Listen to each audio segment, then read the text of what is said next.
Hey everybody, welcome back to another episode of Ryan Makes Sense. Today we are going back to my Robinhood challenge. This is for week 28. We are more than halfway through the year. My goal was to get to 20% by the end of the year in annual returns. Where am I at now today? Where's the S&P 500? Let's go ahead and take a peek. So, Robinhood, as of year to date, I am currently at 8%. I'm about 2%, 3% shy of where I should be for this time of the year. However, as you can see by this chart, it is pretty volatile. The holdings I am holding, the stocks I'm holding, are pretty volatile. They are small and mid caps, so they are quite whippy. So I just want to go down and show you guys my holdings. Disney was my free stock. I haven't sold it. I don't know why I haven't sold it. So there's that. I'm just letting it chill.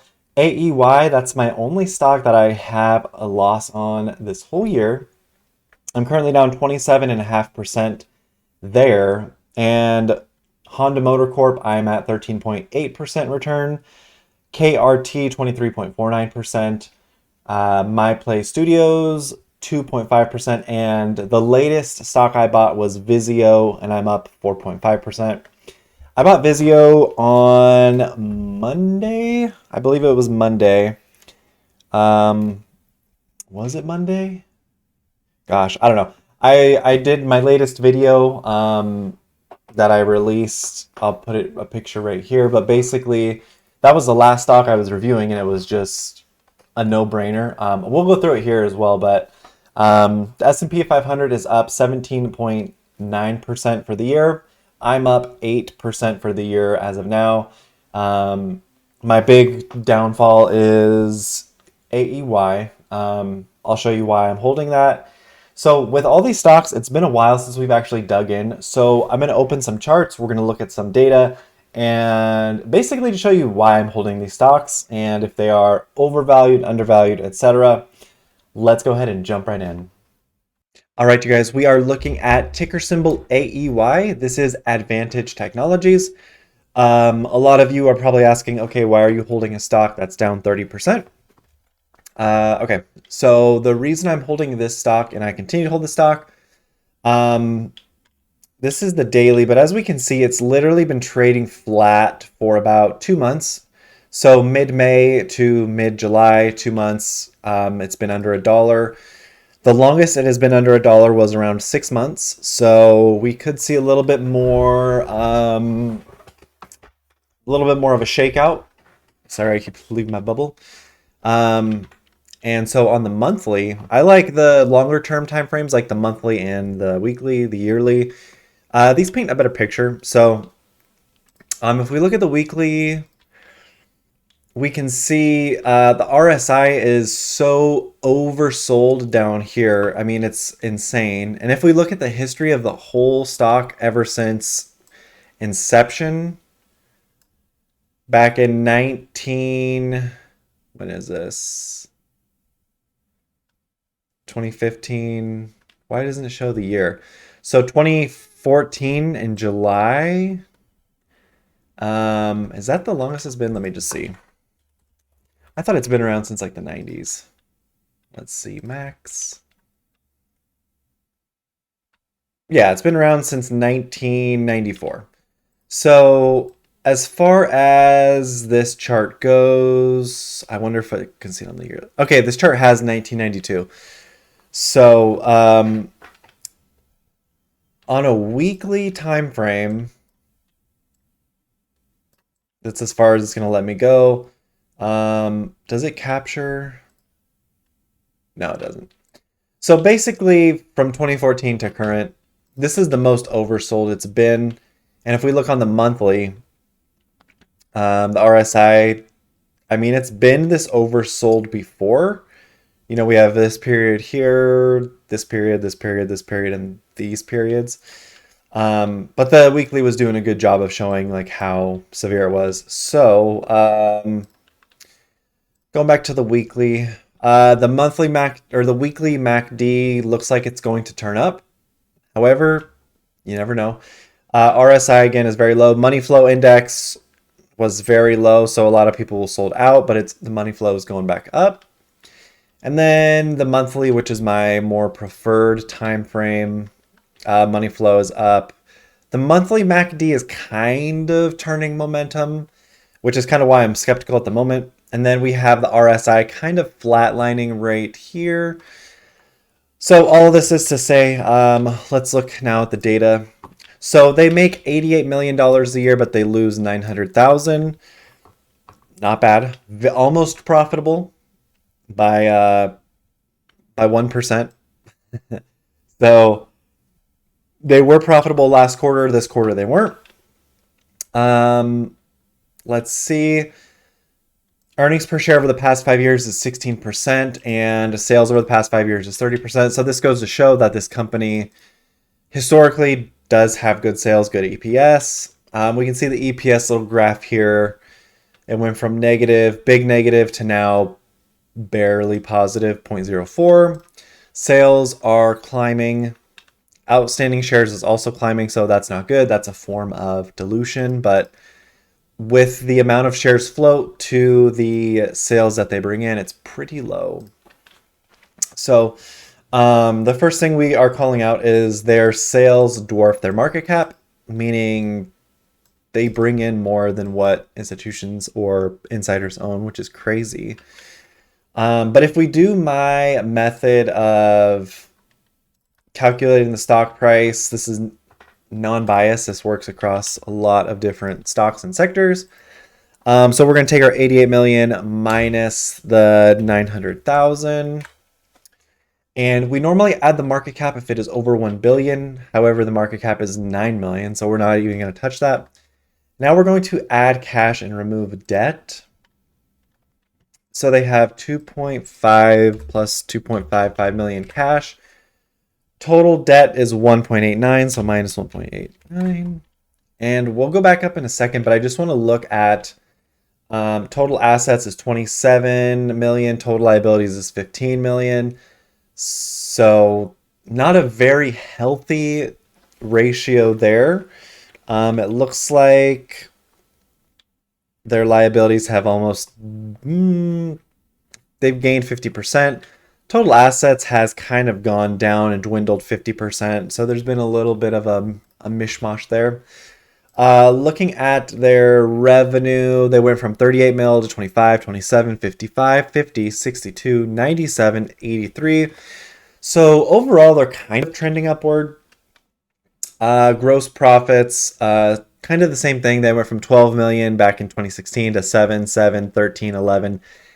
And then 2021 back to 16. So over the 12 million. So it took them about 5 years to get over their 2016 levels. Now they're at 27 million in 2022, and then trailing 12 months is 2023. Not bad overall. Their net income is just kind of all over the place at the moment. Not very stable, so not a really good measurement there. So going back up and taking our 87.76 million and dividing it by 8 million 50 shares available. So this could be a $10 stock, and it's trading at the 63 cents. So this is very undervalued based off of my metrics. Again, this is all my opinion. Do however you value stocks. This is definitely a penny stock. So again, do your own research on this. Don't ever copy me. So that is why I like the stock. And then if we're looking at, are there vested interests here? Are there other potential, is there big money at play? I believe so. So let me show you why. So, and I'm going to just take notes here so you guys can visually see as I kind of talk through this as well. My head's in the way. One sec. Okay. So going on down.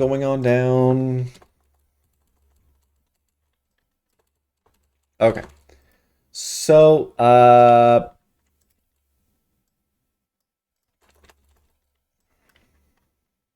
move this over here. So back in 20, Let's move this smaller. August 2022, there was 29.53 million shares bought.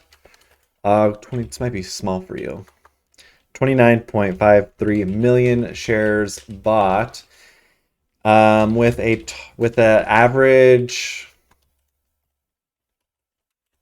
price of, so if we look at this candle right here, you guys can see this big green candle. There's been no selling after this. So what does that mean? It means a couple things. Whoever bought here potentially has the knowledge that after August of 2023, a whole year later, there could be some good news. You might be asking yourself, how does that correlate? Well, there's a thing called long-term capital gains. So after a year, if this stock gets over, let's see the average price. So the low was 139 and the high was 240. So about a 140 to 240. If we meet in the middle, that's $1.90 to 2 cents or $2. So let's do $1.90. Let's do $1.95 times 29,500,000. That's $57 million injected into this little stock. $57 million injected in the stock. So now let's look at September volume. November, December, Jan, Feb, March, April, May, June, and now we're at July. How much volume has been traded each month? So in September, there was 712,000 shares traded. Okay. October, there was 668,000 shares traded. November, there was 1.47 million shares traded. And these are a mixture of buy and sells, so you'll see where I'm going. December, there was 2.49 million shares traded. January, there was 488,000. February, there was 339,000. Okay. March, 1.55 million. April, there was 602,000 shares traded. Okay. May, there was 1.27 million shares traded. Okay. June, 3.27 million shares traded. And then July, as of mid-July, there was 165,000 shares traded. Okay. 165K. Okay, so now let's go to the 29.53 million. And let's assume all these shares traded was everybody selling. No buying, all selling. So 29.53 million, 29.53. Okay. So minus 712,000 for September, minus 668,000 for October, minus 1,470,000 for November, minus 2,490,000 December, minus 488,000 in January, minus 339,000 in February, minus 1,550,000 in March, minus 602,000 April, minus 127 in May, minus 3,270,000 in June, minus 165,000. So there is still there's still 16 million shares that this person bought and potentially hasn't sold. If we're just looking at the very extremely worst case here. And Their cost basis is $1.95. 32 million. So they're down. That was about 30. So 57 minus 32. So they're down 25 million, from there. And that's assuming these are all sells. And we can see here, this looks like it was a positive buying. And then we had positive buying in June, which was the 3.27 million. So manipulation, maybe. Long-term accumulation for long-term capital gains, maybe. There was a bill passed. Gosh, I'm going to StockTwits because this was I just literally did a little bit of research about this.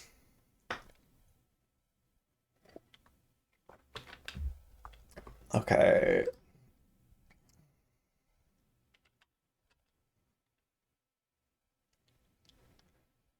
What's going on?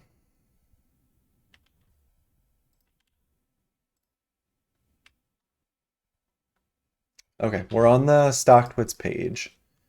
It's kind of slow.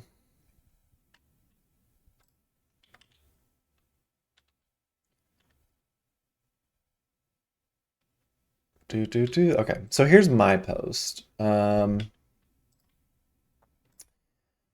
So I'm just trying to expand it. Okay. So AEY, good things happening in the telecom carrier industry for most. Historically, AEY has been under a dollar a couple times. So in 1999, it traded under a dollar for 5 months. 2002, it traded under a dollar for 9 months. 2023, it's been there for 2.5 months, 3 months so far. And then there's also the IIJA, the federal IIJA. So maybe the person who potentially bought last August had some information about this, who maybe knows that AEY is going to score a monster contract. This is all speculation. Just my thoughts. If I do happen to be correct here, I'm going to make a video about it. But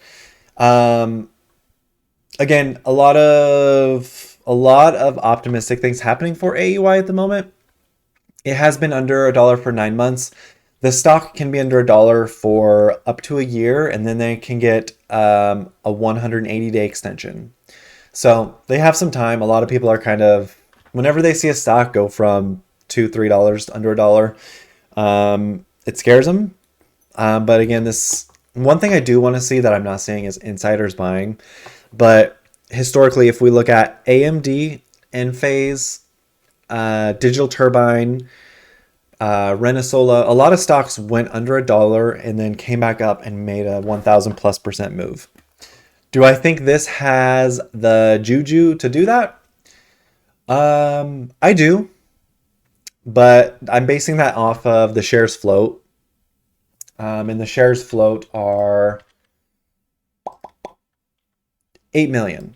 So literally, if someone came in and purchased, let's do 8,500,000 shares times 0.63. Someone would have to spend $5 million to make this thing just fly off the handle. We've seen stocks get 50, 100 million shares traded in a day. So yeah, I think this is a time bomb waiting to happen, but we will see. We will see. I do own quite a bit of this in my retirement account. I think I'm up to 30. No, I'm sorry. I do own quite a bit in my retirement account. I own 13,000 shares in my retirement account. And then I hold over $30,000 worth in one of my brokerages. So I do have a large position here. I don't want anyone to purchase the stock because I am biased towards it. But I am trying to show you non-biased ways of things that I see. So sorry for the long rant on AEY. Let's go to my next holding, which is Honda Motor Corp. I only have 2 shares of Honda Motor Corp, unfortunately. All right, we are looking at Honda Motor Corp, and this is the monthly chart. As we can see, it's kind of been going a little down. We have a high back in 2011 of 44, and then a low in 2020 as of $19. So overall, not too bad if you've been invested the whole time. Ideally, if you're investing in the stock market and you own something great, you want to continue to add. But yeah, this one is just magnificent. I only own 2 shares, so I'm not trying to toot my horn. I don't have an agenda. I just own 2 shares. I think it's a great stock. So one of the things I wanted to call out, look at the change in volume back in 2011 to 2014. Like this is kind of the mean of like 9 million shares traded on average. And if we go to 2021 and above, it's trading at about, let's do here, like 17 million on average. So there's a boost to the stock in volume. We have the monthly MACD turning up. We have the money pouring in, and the strength is good. So I think we still have momentum on our side. Let's run the numbers. This is my non-biased way to show you if the stock is undervalued or not. We can see everything's in the billions, so this is going to make it very easy for me to do my calculations. So we have 122.49 billion, income of 4.72 billion, which is great, and the market cap is 54.79 billion. Now we're going to add cash and remove debt. So everything's in JPY here, so we have to do a quick conversion. So JPY to USD. All right, so I guess just looking at it in Japan currency, I don't know what their official name is. I don't want to try and guess, but they went from 13.9 trillion to 15.3 trillion, 15.8 trillion, 14.9 trillion, 13 trillion, 14 trillion, 16.9 trillion. They're going for all-time highs here, you guys, in terms of revenue. Gross profits are taken off as well for all-time highs. Net income is getting back to normal.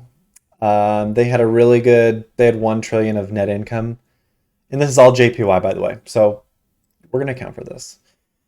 Okay, so cash, they have 3,803,000,000. So I'm going to take this. I have to do this, and then I have to add 1, 2, 3, 1, 2, 3. Okay. So, cash is 1, 2, 3, 1, 2. Is that right? Yeah, okay. So 1, 2, 3, 1, 2, 3. So that's millions. So 27.4 billion. Where's that trillion? Sorry, guys. So 1, 2, 3. That's millions. So 27 billion in cash. Let's see. How much cash in USD does? I think it's 27 billion. It says 45 billion, which is over what we have. So I think what we have is a little more accurate. Yeah, it says 28 billion here. Okay, so we're on the right path. So they have 28 billion in cash, so that makes it easy. So plus it was 27 what? 27.4 billion plus 27.41 billion. Okay.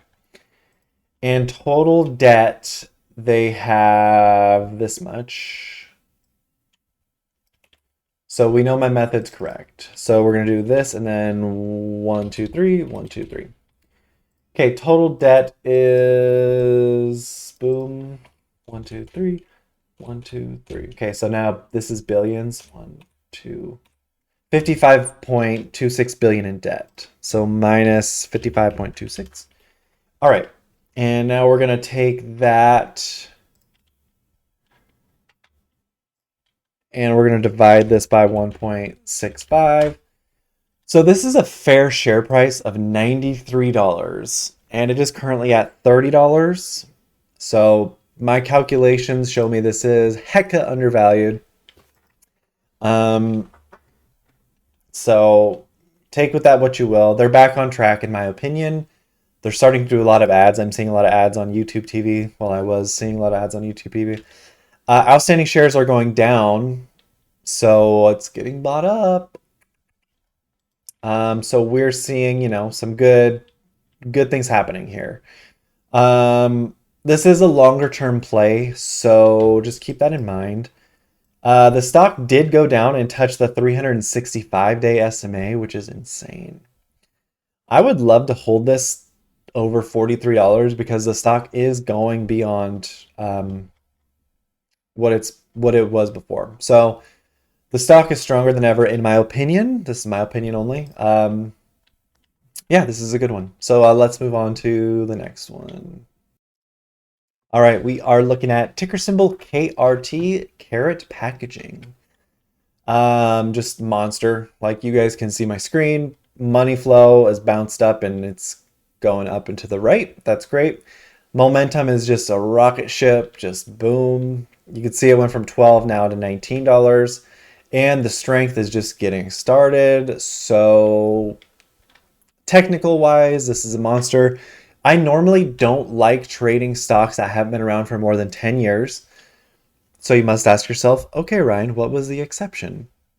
Well, let me show you.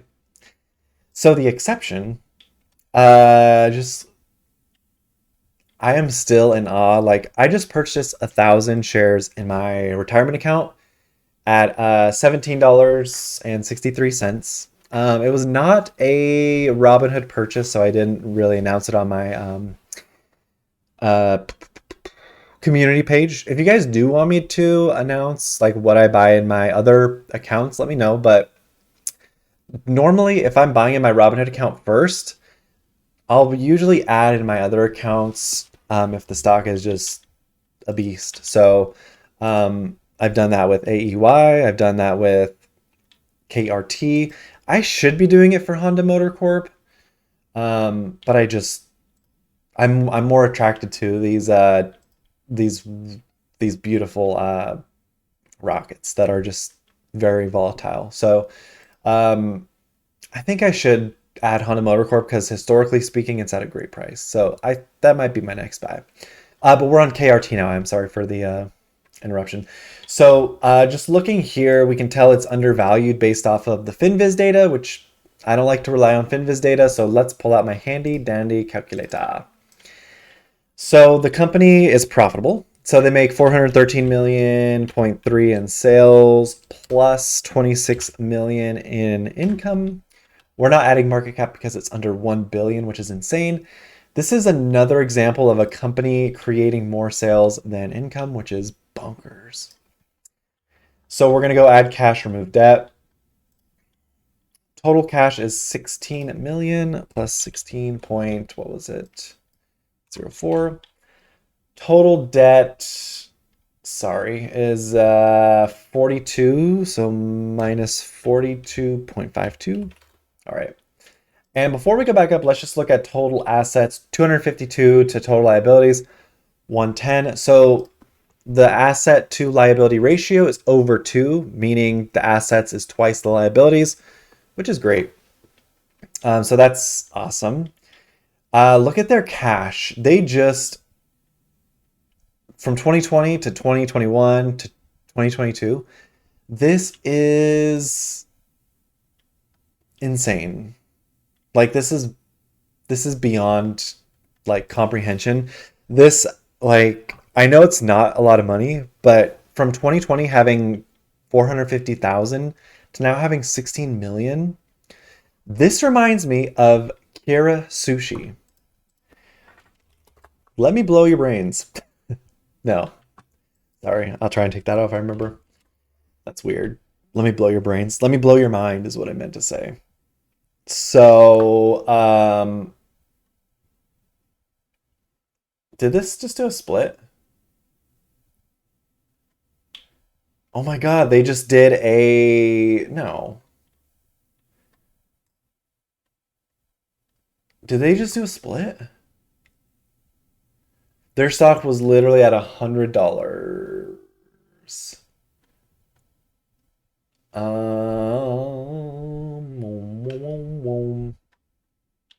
Is this Kira Sushi? Oh, this is Kira Oncology. I apologize.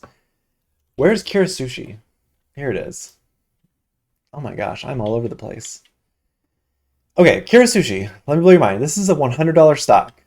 Let me show you where they went from to where they are now. Look at this. 2020, $460,000. 2021, $40 million. 2022, $35 million. This is insane. KRT, they're halfway to what Kira Sushi was. So am I saying, should this be a $50 stock? I'm not saying anything because that would be speculation. Look at this. This is just insane. So this is just for perspective. So yeah.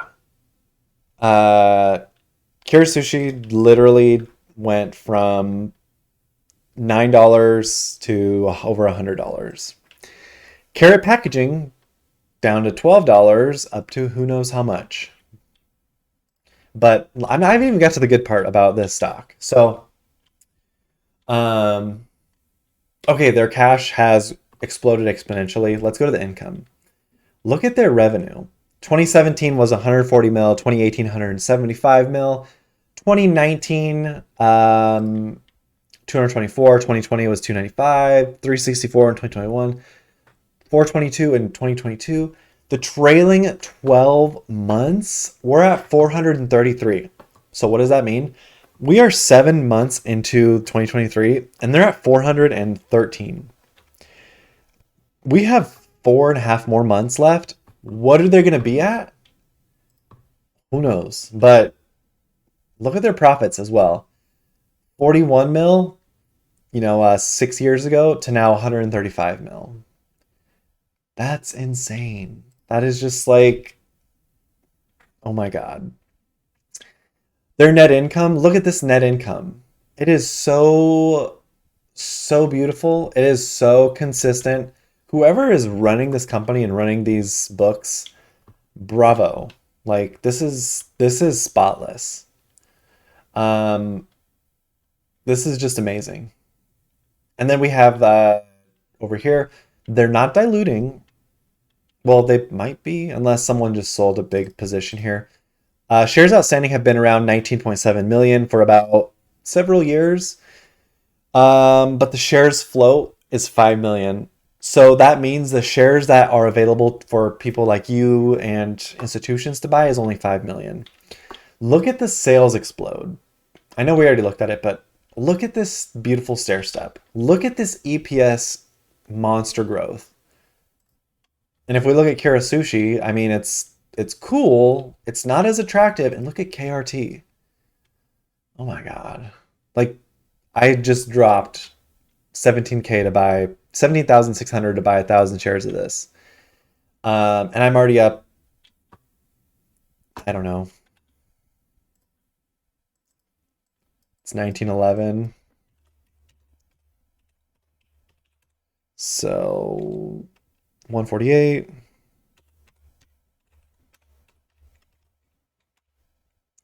What am I doing? 17.63 divided by 19. I think I did it backwards. I'm up a little bit already, and I think it's going to go further. And I just messed up my numbers. So what I have to do is the 413.3 million. Sorry, guys. Plus 26 mil. Add cash, remove debt. So cash was 16, so plus 16.04. And the debt was like minus 42.52. All right, and then divide this by the shares available, which is divided by 5.71. This is a $72 stock. So you can see why I'm goo goo gaga for this one. I don't have a really good way to measure the gauge for institutional investors because what I normally do is I go to Fintel and I'd go here, KRT. And I think KRT is so new that they don't have it listed here. And if I try and look, Karat Packaging.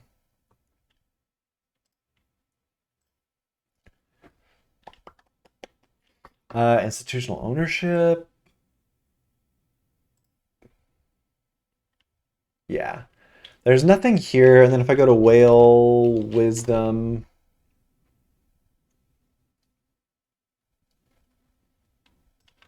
Let me log in.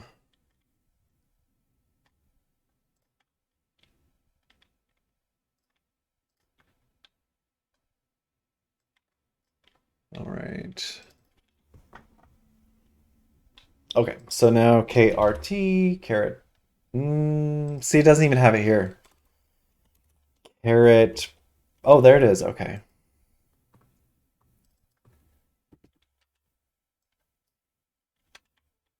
Because I know Fintel pulls from the SEC reports, so I don't know if this does the same thing. Let's see. Oh, it has a dividend. So I did receive a dividend from it, and I was like, oh, this is nice. But it doesn't, FinViz does not have a dividend here, so I think the FinViz data is probably messed up because it does have it here. So it does have a dividend yield of 2%. Okay. And then going down here, we have, you guys can see this kinda, yeah. So basically, this green line is funds holding has increased. Okay, and then volume, whatever. So this does have somewhat up to the date data. Let's see, funds holding is at 45. Hedge fund 16, 13F shares is at 4.29 million. That's good. Hedge funds 1.7 million. That's good. Percent ownership is down to 21.5 for 13Fs. And then hedge funds are at 18.86. So a little increase there. New positions up 300% for hedge funds, or I'm sorry, for institutions, and then up 300% for hedge funds. That's cool. Closed positions, more reduced positions. Okay, so let's just see who are the new buyers here. But date reported. So 714 Vanguard purchased some. That's cool. Ronald Blue, don't know who you are. Putnam sold 86,000 shares. And Cora bought 24,000. Millennium bought 11,000. BlackRock should be in here somewhere if Vanguard's in here. Morgan Stanley purchased. Ensign sold a bit. Let's see if we can get all of them. If Vanguard is doing something, BlackRock is usually doing something. So let's see. Black. There's BlackRock. So BlackRock sold and they haven't bought in. So Vanguard still actually owns quite a bit of shares. So they sold 8,000 shares, but they still own 300 and some thousand. So I guess Vanguard purchased, or BlackRock purchased before BlackRock. BlackRock purchased before Vanguard. So that's pretty cool. I think I should just email FinViz and be like, hey, you guys aren't showing their dividend. And then I should email this company here and be like, hey, you guys aren't showing their data. But I'm not that guy. So anyway, this is Karat Packaging. I've added here. Do I think this could go quite high? Yes, I do. And then I also see Elliott Wave as well. So Elliott Wave is 1, 2, 3 ABC. So here's the 1. Here is the stop. Here's the 2. And the 3 is usually twice the 2. So we should see probably something like this. It's going this way. So something like this times 2. I mean, could it get? I have the stock going to 72, so I'm gonna keep holding this. If it goes down to 10 or 12, I'm buying, obviously. As are the insiders. Look at this, you guys. So Wang sold, the COO sold 206, I'm sorry, 12,000 shares. Like if we look at all of these sales and we look at all these buys, the buys dwarf the sells for sure. We have Marvin Chang or Chang Marvin selling quite a bit, but then we have him buying again or her. So that's a good thing. They sold at 18 and they rebought at 13. So obviously, you know, I'll let you make your own. I'll let you draw your own conclusions. Look at the CEO buys, you guys. The CEO owns 7.4 million shares. This is what you want to see. You want to see a CEO buying. You want to see a CEO holding. We don't see any CEO selling down here. So, and this goes all the way back to last year. So, again, I just think this one is poised for beauty. And if we look at the quarterly here,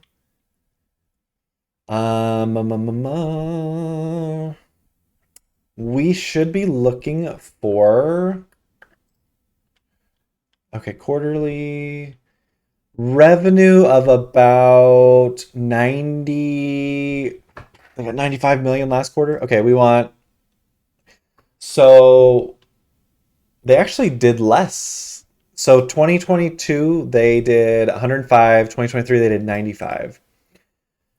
So we want to, they did 110, I'm sorry, September 2021, they did 102. September 2022, they did 110. So September of 2023, we want to see, I'm sorry, I'm going to backtrack again. I apologize. The next reporting period is going to be this summer. So when are they reporting? They reported in May. Okay. So again, it hasn't been updated here.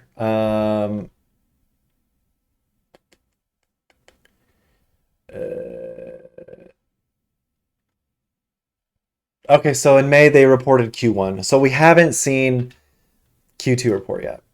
So for Q2, we want to see, they did 94 mil last time in 2021. 2022, they did 114. So that's a 10 million, 20 million increase in a quarter. If they hit 134, that would be monstrous. So 2021 Q2, they did 94. 2022 Q2, they did 114. Q2 2023, they should hit 134. That is huge if they do. I don't, do they release guidance?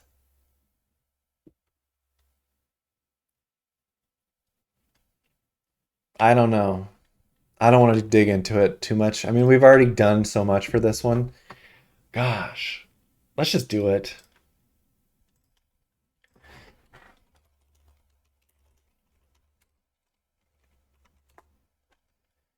Okay. Let's just see.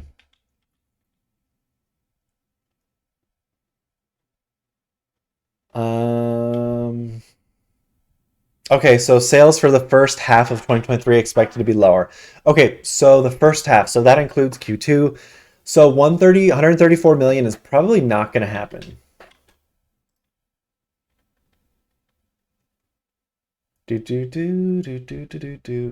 I'm just going to try and get to the meat of this.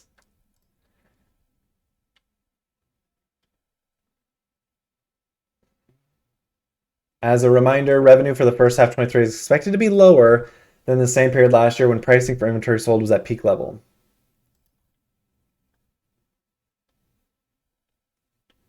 So they're scaling back manufacturing production in California while increasing import items, focusing on higher margin products. During the last few months, we have significantly changed our sourcing network in Asia.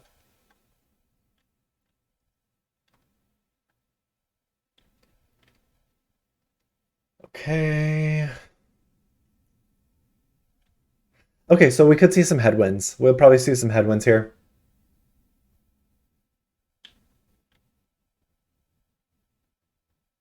All right, and they're making investments into their company. So they declared a special dividend of 35 cents per share.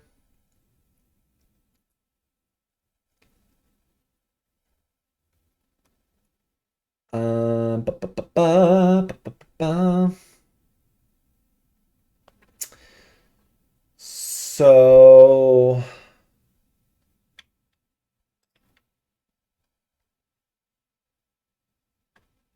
yeah, that's insane.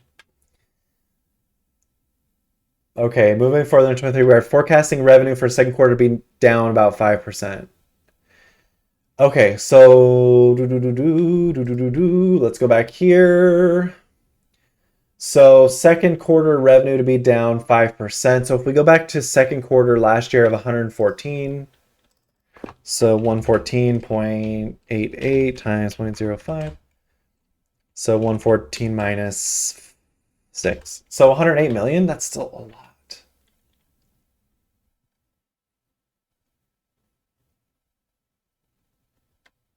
So, okay.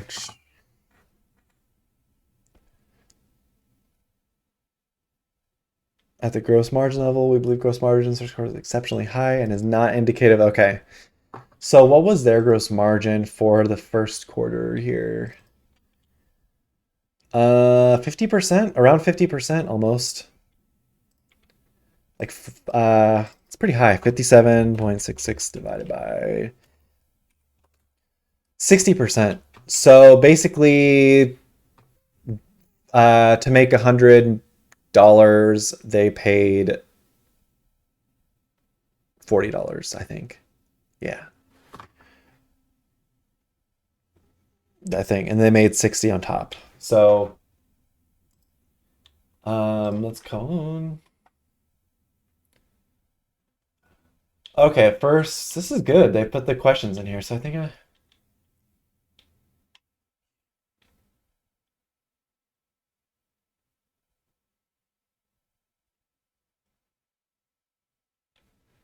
okay, so basically 32 38%.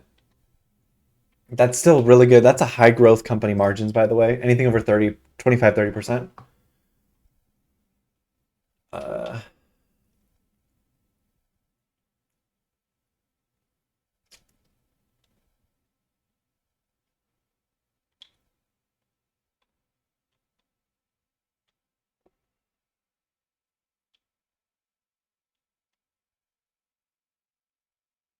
dude, this is gonna be a billion-dollar company. I'm calling it now. Uh,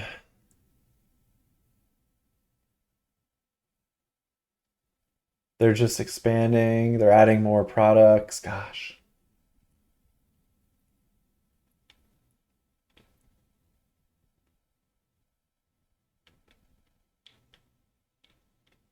I think our level of confidence is pretty high. That comes from a couple things. They already signed some new warehouses, getting ready to move in towards around some of the warehouses in the second quarter or towards the end of the second quarter.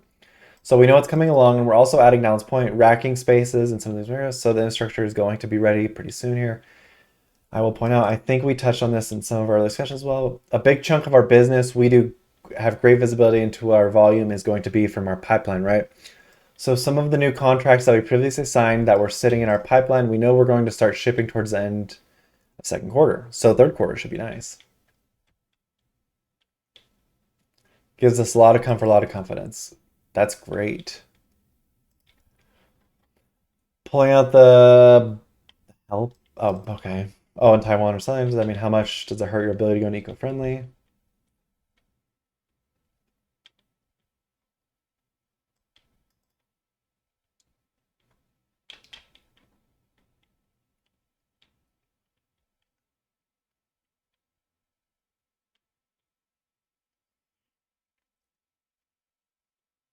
All right, just talking about their products.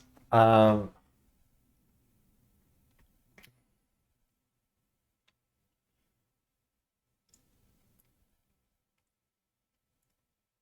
oh yeah. Damn, look at the CEO.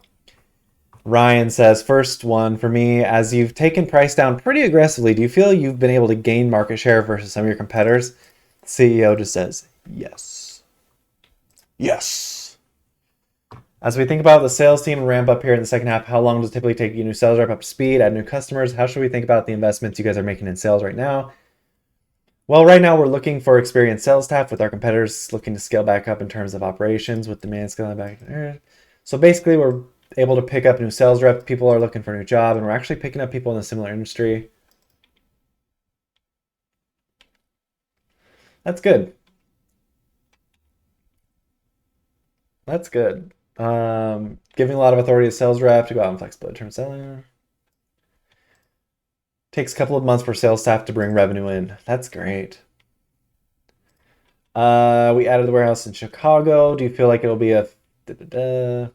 Our lease is up in Seattle. Okay, we've already negotiated double space.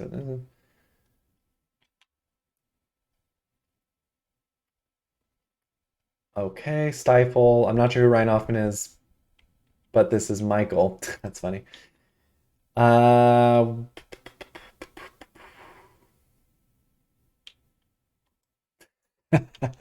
got him. The operator introduced him as Ryan when it's Michael. So you're absolutely right. So the rest of the year, so funny. Okay, freight. And comparing 2Q through Q4, it was out during what?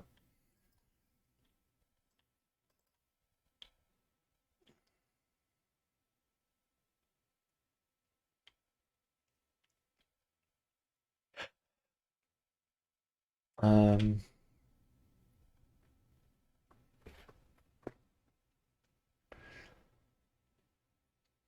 wow, my allergies. Okay, so they're writing off the inventory.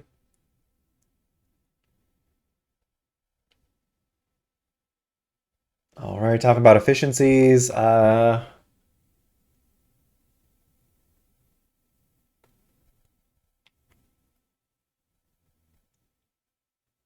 Oh, you guys. Michael just got the CEO to confirm that they are downplaying the heck out of the stock. So what Alan is doing, the CEO is saying, okay, it's going to be pretty light year. It's going to, we're going to see some stuff go down. Michael's saying, well, based off these numbers, you're being a little conservative, aren't you? And he's like, we could say there's more room for upside than there is downside, right? Come on, Alan. Tell me, the CEO, come on. You're just really downplaying this. And the CEO says, there is a lot of room, I can say. There is a lot of room. Yes, a lot. All right. Okay. Mergers and acquisitions. Okay, saying it's not worth the buying. Da, da, da. Maybe 2 years ago. Okay. A lot of Ryans on this. Okay. All right. I think I'm boring you guys to tears. No further questions.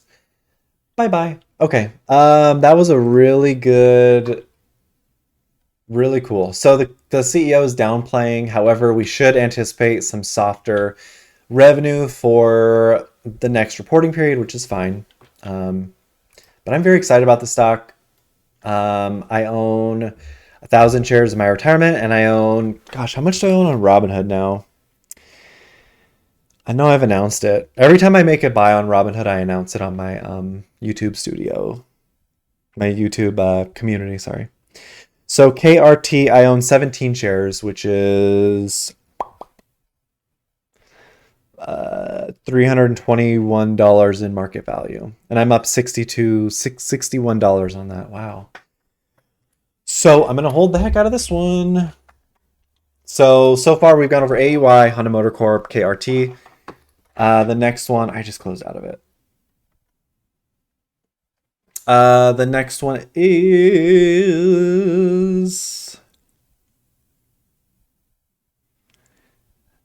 PlayStudios and then Vizio. Let's go ahead and jump on. All right, you guys, we are now looking at ticker symbol MYPS. This is PlayStudios. And I do want to preface this portion of the video saying I do own quite a bit of this stock. I own over 55,000 shares, and it's currently 475.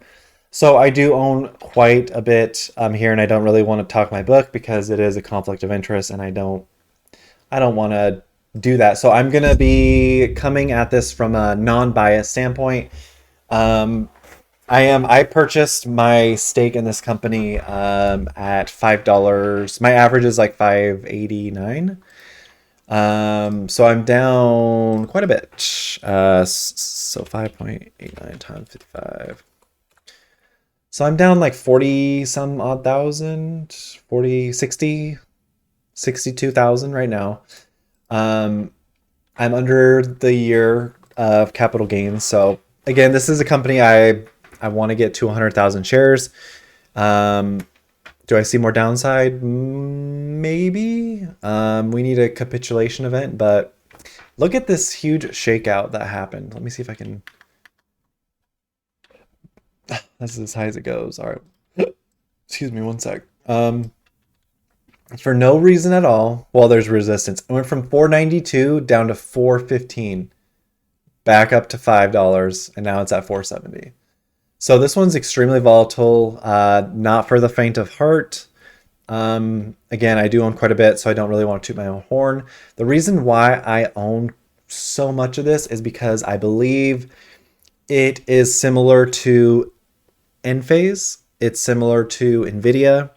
It's similar to Digital Turbine. It's similar to a lot of stocks. It's similar to Shopify. And you might be asking, why do I think that? I'm so biased. I'm trying to get people to buy. Don't buy this company because do your own decision. But basically, all those stocks that I've mentioned, and tons before, they have broken trends of legacy industries. So if we think about NVIDIA, they've been around for a long time. They got into microchips, processors, etc., and now they have the best, which is great. Enphase went from huge bulky inverters that went on the wall to micro inverters that go under renewable energy systems and solar panels. That stock went from $1 to freaking 300. Digital Turbine has I forget what they call it. It's a click, it's a push, it's a button push something. Basically, on the Android devices, if you download an app or service, Digital Turbine gets a commission from that because it brought the solution or brought the app to you. What other one did I list? AMD. Yeah, AMD, I mean, same as NVIDIA processors, chips. What else? So PlayStudios, you're like, okay, Ryan, what the hell? How does PlayStudios make a difference? Okay, this is a big one. This is a huge one. This is a monster one. Think about casinos. What's cool about casinos? You get entertainment. What's the downside? You have to spend your money on this entertainment. What's the positive of that? Well, you get free rooms, free drinks, comp to this, comp to that. Okay, so that's the traditional. Like, you go to a casino, you go out, you play your games, you spend your money, you get your points, you maybe win money. How is PlayStudios different? PlayStudios, you play on your phone. You can get you can buy coins if you want, but you basically can get every day you get some chips to play, some slots if you want. They have PlayStudios also owns Tetris and Brainium, so which is another like I think puzzle style apps, suite of apps.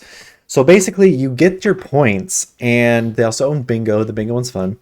And you get casino, you get the chips that you trade in for comped rooms, comped drinks, comped food, comped entertainment, cruises, massages, jewelry, you name it.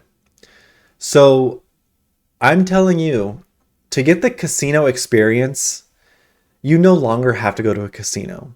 You can literally stay at home, get a bottle of wine or some good IPAs, whatever you like, or just put on some Netflix and play in the background. Play your games, get entertainment, use your chips to get free rooms, travel, whatever, food, drinks. So this is a disruptor to a legacy service. So that is my opinion. Everyone's entitled to an opinion. I continue to buy this stock. I just bought it in my Robinhood, actually. I told you guys when I bought it. So, I do have a large stake. That's my thought process behind it. Will run my non-biased numbers, the calculations. So yeah, that's why I like the stock. And from a technical standpoint, you guys need to do your own research, but keep track of the market cap. Watch the market cap. If you've been watching it over the past couple weeks, it's gone up over 100 million. So I think 100 million. At least like 50, 80 for sure. And it goes up every day. So up or down, let me clarify. So let's run the numbers here. So 300 flat. They're profitable 4.9 million. Their market cap is not over $1 billion, so we're not going to add that. So we're going to go down here. We're going to look at Zcash. So they have 134 million in Zcash. Plus 134. Total debt, they have 0. Okay, so plus or minus 0. Okay, and while we're down here, let's look at their... Oh my gosh, look at this. They're barely... PlayStudios develops and publishes free-to-play casual games. Wow, they are suppressing the information. That is information suppression to the maximum. All right. Total assets 352 million. Total liabilities 49 million. I mean, that dwarfs by, let's do 352 divided by 40. That's a 7x dwarf. So assets dwarf liabilities 7 times. That's great. Cash was just been amazing, but they did make that Brainium purchase. So just a heads up there. 2018 they had 195 mil, 2019 239, 2020 269, 2021 287, 2022 is 290. Growth really slowed there. Then they made some investments. Trailing 12 months 299.98. Revenues, again, kind of, if we see it on like a chart, it's like, yeah, I don't know what that was, but net income also kind of all over the place here. Joel looks like a options thing he did here. He got options of 100,000, sold 40,000. Scott Peterson, 150,000 shares, and Scott sold out quite a bit here. So take with that what you will. Again, this company barely, if you just look at this, they do free-to-play casual games. That's it. That's all they do. Don't look at anything else. So, yeah. And then, sales are great. Shares outstanding has been pretty consistent. The shares outstanding is going up. It looks like a form of dilution. So let's go back here. Crap. History. So again, we're going to take this 438. I'm just going to plus 0. Okay. And then now we're going to do divided by 96.05. So this is a $4.50 stock trading at $4.75. So in my calculations, this is overvalued. The reason I'm buying when I can, the momentum is strong here. I believe in this company long term, and my average is 589. So if I can get to 100-ish thousand shares with a $5 average over the next couple of years, I would be happy. Because my goal is to get over 500,000 shares, or get over 100,000 shares, and then hold for a year and likely sell this. If this continues at its pace, it should produce $1 billion in sales within the next 10 years, which is a long time. I would likely take profits before then And then during a capitulation event, we see a COVID 2.0, we see a banking crisis, we see a currency collapse, what have you. This stock is easily going to come back down to the $4, $5, $6 level. So if I sell it at like 7, 8, 9, 10, if I have the patience, I could see it come back. We can see here the money flow is great. It's definitely increasing. Momentum. This is the weekly. Whoops. Momentum is turning upwards, which is good. Strength is pointing upwards. So again, we'll probably see it get to 6 and then come back down and just ping pong between 4 and 5, whatever. So yeah, I like this one long term. And I'm very, I'm trying to stay as non-biased as possible. So do your own research on this one. But I like it long term. It IPO'd as a SPAC for $10. It got as high as 13. And it's just kind of been caca since. It could get to 10. It could be making a huge cup and handle. So if it does, let me see this. All right. So cup and handle calculation wise, we could see this get to... All right. So the low of the stock was, 52-week low. Gosh. Okay. Let's just go here. 340.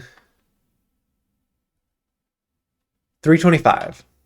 Okay, so 325, and the cup high is $10. So we take $10 minus 3.25. So we take 675 and we add it to the top of the cup. So $16 stock price target.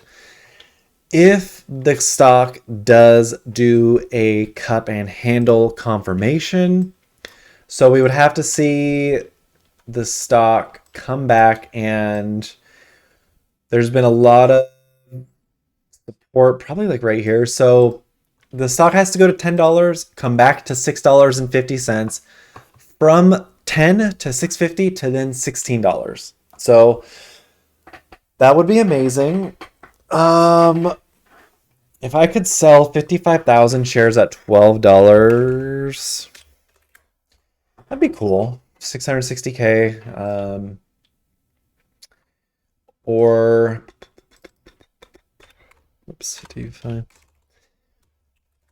880K. So, that's possibilities, but again, I want to see this thing play out. And if the company continues to execute, I think we could see this go much higher than $10. What I see potentially happening to get to the 16 as well is sales could do very well. And by the time sales is up to 600 million a year, market cap would be over 1,000 or over a billion. So just the market cap being 1 billion, and the sales being 600 million. I'm not even going to add income, but they'll have positive income. And then they have no debt. And then let's add 134 million cash.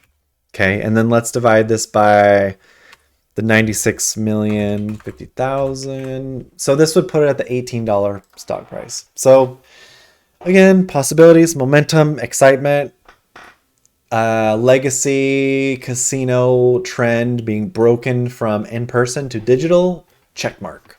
So again, we'll see what happens. Do your own research.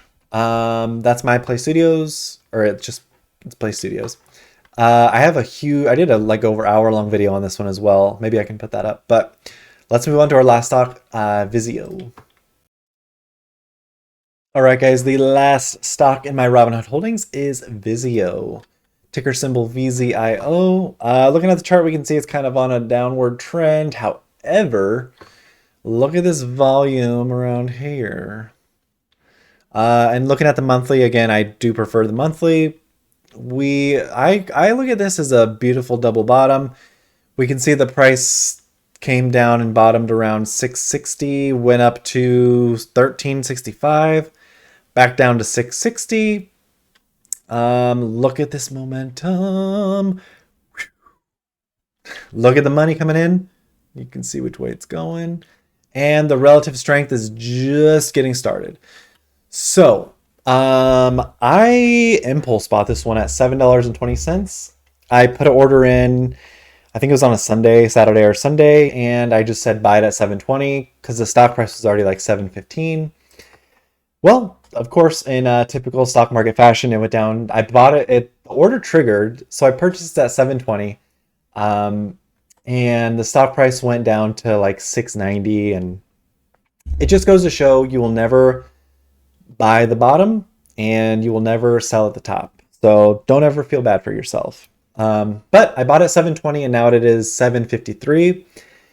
It did get as high as 780, so I'm up.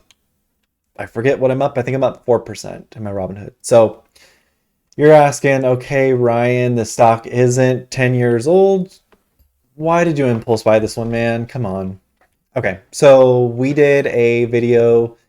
Uh, I keep talking about it, but basically this was I was looking at stocks with increased volume that was essentially healthy and was trying to see if insiders or not insiders, if manipulation was occurring where there was a lot of buying happening. However, that week of that, I think it was July 5th, that week, it was making it look like the stocks were down.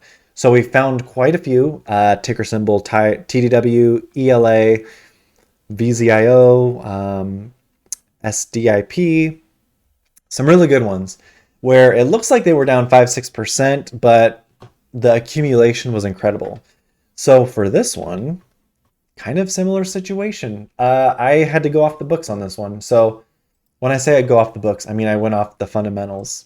So we're going to do my analysis here. So the PE is 150, meaning this stock is deathly overvalued. But then our forward PE shows, okay, it's 26, meaning it's overvalued, but it's not so bad. What's going on? What's going on here? You know what I'm saying? So we're going to take the $1,730,000,000. And they have positive net income of 9,900,000. 9,900,000, correct. Market cap is over 1 billion, so we're going to add in 1,400,000. 1,400,000,000. All right. We're going to add cash and remove debt. A lot of selling, but let's go here. Cash is this dollars? Yes, it's in USD. So plus 288,700,000, correct. Minus total debt of 0. All right. Let's look at assets. Total assets 915 million. Total liabilities 542. So it's almost, but not quite, a 2-to-1 dwarf. So that means assets dwarf liabilities 2-to-1. So if the assets were 1 billion and total liabilities was 500 million, that would be a 2-to-1 dwarf. So not quite there. Total cash went from 176 million, 207 million, 330 million, and back down to 288 million. Overall, nothing standing out there other than just a dip. Total assets is in the big grand scheme of things, it's trending the right way. Total liabilities, decreasing. Yeah, decreasing. So that's good. Let's look at the income. 1.7 bill in 2018, 1.8 bill 2019, 2 bill in 2020, 2.1 bill 2021.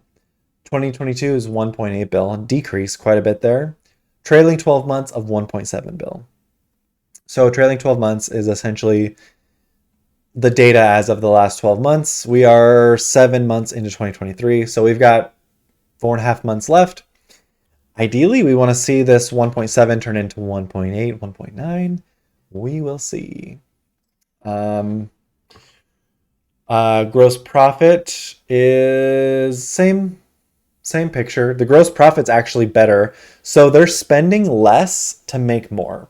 So in terms of 2023 being better than 2022, it is already there in terms of profit because their cost of revenue wasn't as much as 2022. So at the end of the day, in 2022, they made 312 million in profit. However, the trailing, just the last 7 months, they're at 315 million in profit. So they still have 4.5 months to go. So that's pretty good. Net income is all over the place. However, they are net income positive. We did see the 9.9 million, so that's good. It's just been wild. They went from negative profitability, negative net income to positive 23, positive 100, negative 39 million, negative 400,000 to now positive 9.9 million. So all over the place. The CFO is selling. 10% owner is selling quite a bit. They do have a lot of shares though. CEO, I don't see the CEO selling, which is good.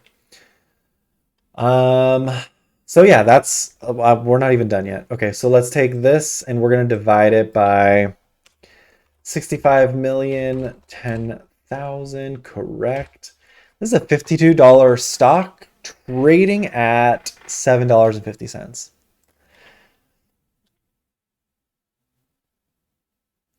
You tell me. You tell me. So let's also look at the insiders now. Fintel, and it's VZIO. So the old data, Finviz is historically always lagging in terms of filings. So it shows that institutions own 29%. I'm going to say it's 26 to 30% now. It's at 2702. So it's down about 2%. So we are seeing some selling. However, in the grand scheme of things, look at this. Look at this. All-time high. That's great. I just want to see who we're messing with here. Let's look at the Vanguard and the BlackRock's what I'm interested in. So William had 7.6 million down to 7.5 million. Okay. Avalon had 11.2 down to 8.3. Amtran had 14 mil down to 9.7. Wellington added 7 million shares. So between all the selling here, Wellington purchasing the 7 million washes all that out. So whatever. Vanguard is purchasing as they should because I know they do calculations close to me. They copy me. Their analysts copy me. BlackRock should be in here somewhere. Let's see. BlackRock right here. BlackRock selling a little bit, adding some into their small cap. Whoa, adding a bunch here. It's okay. So again, just Citadel buying a lot. So I mean, it's just wow. Fidelity about 189,000. Who is this? XFBRX purchased 933,000 shares, $8.5 million. Wow. So there's some big players here. First Eagle bought 224,000 shares.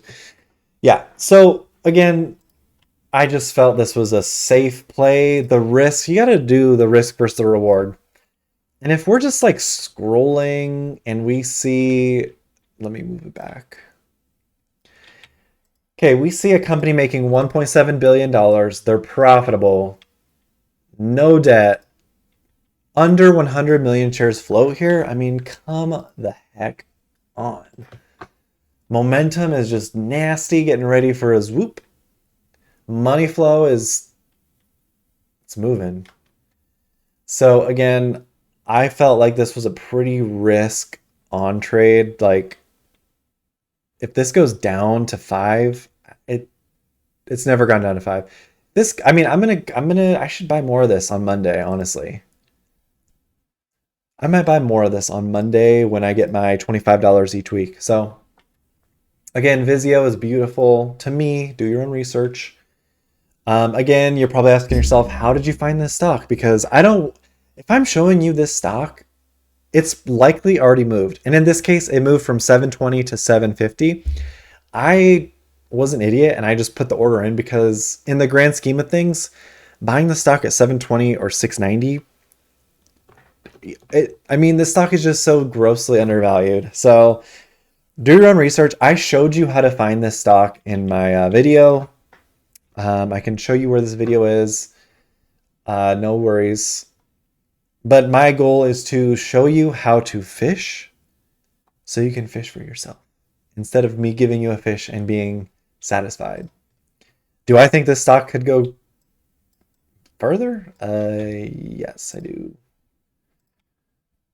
All right, so there is our resistance, and here is our base.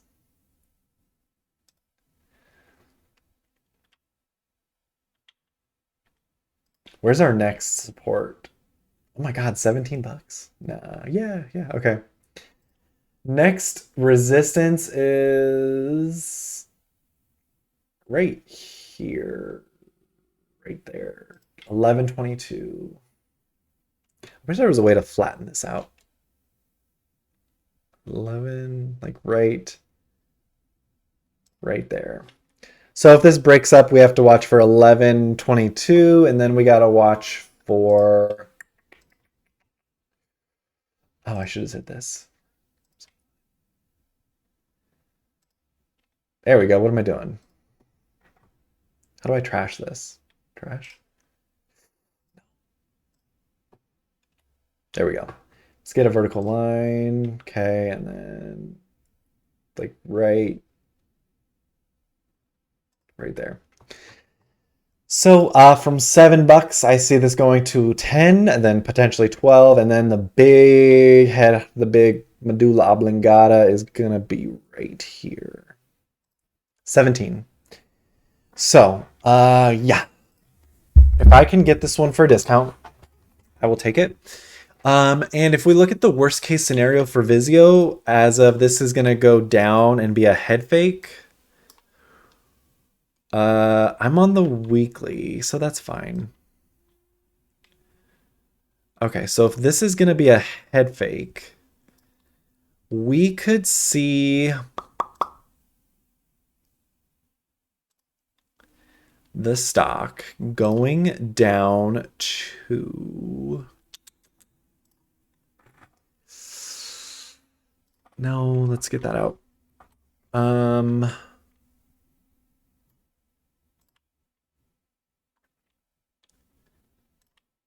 Here we go.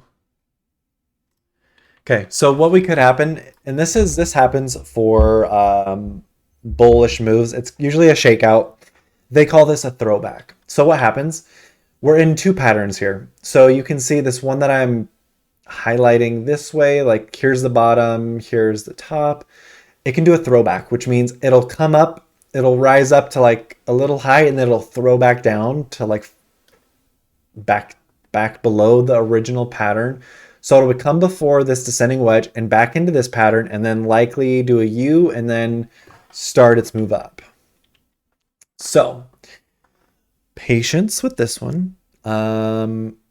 Again, don't listen to me. Do your own research. And yeah, I'm sorry this video, this is my Robinhood weekly video, and it's my first one in a long time. I did tell you guys I would go into more depth because the trades are far and few between nowadays, because I'm deploying my cash into stocks, or I'm waiting several weeks to build up $100 to then get into a position. So again, if you guys made it this far, please consider subscribing. And again, Vizio was the last stock in my Robinhood latest video, my Robinhood challenge latest video, where I do $5 a day. So my account's up over 700 It's week 28. Whoops, it's 25 times 28 weeks. So yep, I'm up over 700, and I'm up 8%, so times 0.08. So yeah, plus 700. So I'm up, my account's around 756, 760. So with that, again, subscribe, hit the like, and I'll see you guys in my next one.